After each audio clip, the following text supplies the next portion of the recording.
Hey guys, another video for our Pilots in Japan playlist.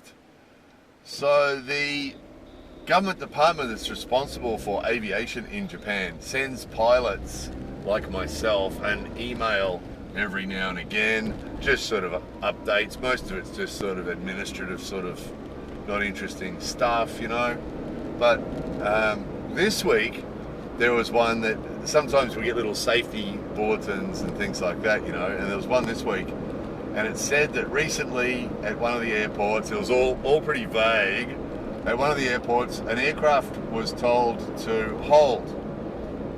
So those of you who have actually watched our flying videos, the ones that have had radio communication going, you would have heard. And well, it's international. It's the same. It's the same around the world. This procedure is that the aircraft will get told to taxi to, whiskey 2, whatever taxiway it is, and hold runway 34. So it's saying you've got to stay outside the runway. Hold runway 34, and the aircraft was told to hold at the runway, right? So they should have got to the entrance to the runway and stopped. There's a line there. They should have stopped before the line.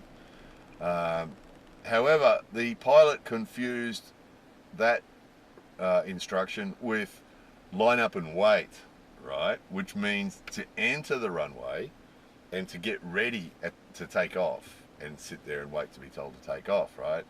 So he entered the runway, and unfortunately, the reason he was told to hold and not enter the runway is because there was an aircraft on final. So the aircraft that was on final had to go around. So they had to put their power on and go around and abort their landing basically and go around. So what's actually happened there is called a runway incursion, which is pretty common. Runway incursions happen probably every day around the world. Somewhere or another there's having runway incursions. Usually, it doesn't result in an accident, but sometimes it does. Some of the biggest accidents that have ever happened have actually been the result of runway incursions. I can't remember where it was, but there's a big aircraft full of people getting ready to take off, and another one entered the runway and they collided and hundreds of people died. So it is really potentially really, really dangerous, right? So the bulletin said, this is what happened. He was told to hold short runway. Instead of holding short of the runway, he entered the runway and lined up, which the instruction is fairly different, right? Hold short runway 34, line up and wait runway 34. It's going to sound pretty different, isn't it? All the instructions are given in English. The international language for flying, for pilots, for aviation is English. In Japan, as those of you have heard our videos with the radio communication, most of it's English, but they do speak Japanese now and again. To varying degrees of proficiency, and this is sort of like the point of this sort of video, and this is probably the point of that bulletin, really. The bulletin sort of said, be really careful to listen to the instructions and read back the instructions and follow the instructions, right? But those of you who've heard those videos with the radio communications, there's a fairly broad variation of skill level with both the air traffic controllers and the other pilots. Fairly broad. Some of them are really good. Some of the air traffic controllers and other pilots, their English is really good, and some of them is pretty bad, really. The pronunciation's a big one for non-Japanese people. The pronunciation's pretty big one because they use katakana pronunciation. So that can be fairly messy. So those of us who live in Japan are sort of used to katakana pronunciation of English words. Sutopu for stop, sutato for start, and things like that. You get a lot of katakana pronunciation, and it's a bit hard to understand sometimes, but if you get a lot of it, but usually it's not so bad. But this is what can potentially cause some problems here, safety problems. An example, some of you might remember an example we had once is we were flying downwind in circuit to land at an airport, and as we're flying downwind, we're actually given the instruction to hold on downwind, which is a really strange instruction, right? That's not from the textbook. That's a strange instruction. Hold on downwind. So what I did is I continued. I just stayed on downwind, stayed on the heading I was, and just continued downwind, and ended up really, really far from the airport, and actually starting to get into another area that was actually more dangerous. And and the radio was really busy because the controller was really busy, and finally got onto him. And he was sort of, oh, where are you? And I said, oh, I'm over here. And what are you doing over there? And I said, you said, hold on downwind. And it actually did get reported, and the president of our flying club went to the air traffic controller building and listened to the recording and said to him, why did you say hold on downwind? That's not actually a correct textbook, you know. And what he actually meant was to orbit. This is probably getting boring for non-pilots, but the point of it is that in Japan, that is a standard thing that they do use quite a lot. They'll say to you, hold on downwind. And what they actually mean is orbit. In other countries, usually what they'll say to you is, please do a 360-degree right-hand orbit. If they want you to stay there. Basically what it means is they want you to stay in one position because something else is happening. Maybe another aircraft is coming in or something, and they don't want you to come in yet. They just want you to stay there. So what they're saying, what they'll say to you is orbit. And what they want you to do then is just go around in circles in that one spot for a little while until they're ready for you to come in, and then they'll say, you know, proceed to base, or continue to base, or continue to final.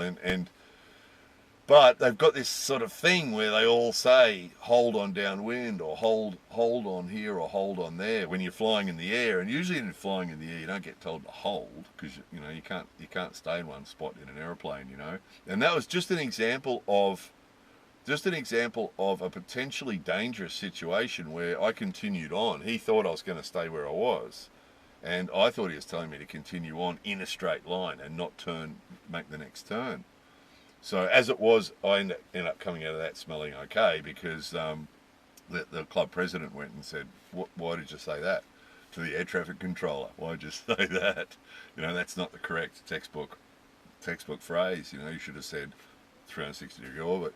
But so the point of this video is, as was pointed out in that safety bulletin, you know, that runway incursion was potentially really dangerous. Depending on where that aircraft that was on final was, it seems he was far enough. They didn't actually give the details, but he must have been far enough away still that he had the option to put his power on and sort of take off again and go around without any problem. But if he'd been a little bit later on final, that could have been a really nasty collision. And it was a RPT, it was a regular public transport aircraft, so it could have had 100, 200 people on board. You know, so potentially really, really dangerous, potentially really, really bad, as was the situation we had with the hold on downwind thing. So it's sort of a communication problem and an English problem. And those of you who have heard those radio communications we have, sometimes it is a little bit confusing what they're actually saying.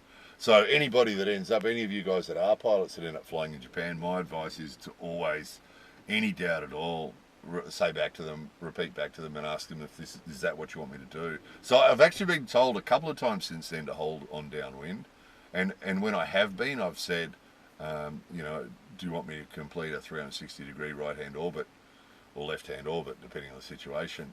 And they'll say affirmative, and I say, oh, okay, we'll complete the 360-degree right-hand orbit. And make it really clear, repeat back, make sure that you've got exactly, repeat back in different words what they've told you to do, just to make sure that you're on the same page, you know. The other one that they'll sometimes do, that some of the guys whose English isn't good, when you get to some non-standard situation where there's something they want to ask you or something they want to tell you that's not a standard sort of phrase that they don't know how to say in English, they'll sometimes say it in Japanese. And that's okay, and you can answer them. The rule in Japan is that they're allowed to use Japanese as well with other Japanese-speaking pilots, but I'm always really cautious about that, and I've actually have said to them before, if it was something really important, I've said to them before, please speak English, and make them say it in English, because then, you know, otherwise they say it in Japanese and you accept it and repeat it back and make a mistake, then you'll be in trouble. So my advice to anybody, any pilot flying in Japan would be, you know, if you don't really know for sure what they're saying, and if it's important, I'd be inclined to make them say it in English, because they will. They have to. If you say to them, please say it in English, they must. You know, please repeat that in English. They must. And I've actually had controllers where you've had one controller say something, and then you say, please say it in English, and then you hear it come back, another voice come. So the controller beside him obviously has chipped in and said it, you know, or the supervisor, whoever's English is better. So if it's non-essential, you know, if you're on the ground and you're talking about a flight plan, or you've got something non-essential or non-dangerous, you know, something not dangerous, then it doesn't matter, of course. You know, if it's something simple that they've said to you in Japanese or asked you in Japanese and you can answer them in Japanese, obviously, you know, it's best. You know, look, air traffic controllers, you know, in Australia, when I flew in Australia, in Japan, when I flew in Japan, you know, they're great people. They're, you know, they got a horrible, stressful, serious job, haven't they? And you know, they're consistently patient and consistently professional and helpful, and you know, I've had nothing but positive experiences from air traffic controllers in Australia and in Japan. One of my close family friends in Australia was actually a really high level air traffic control trainer, and he used to train air traffic controllers around the world. You know, an excellent man. You know, so they're wonderful people. But obviously, our main concern has to be with safety. So if there's any safety issue concerning communication, then we just have to be really, really, really careful. But they said in that bulletin, you know, that miscommunication like that could lead to an accident. And I think it's sort of inevitable. If they don't do something to improve the standard of English that's being used in aviation here, you could easily see it becoming a cause of an accident, you know. If they're using non-standard instructions, or using poor English, or in the case of that other one, we don't know for sure, but let's assume that pilot just didn't understand the English well enough. And I know from the other guys here I've flown with, you know, that the majority of them, their English is terrible. Some of them it's really good.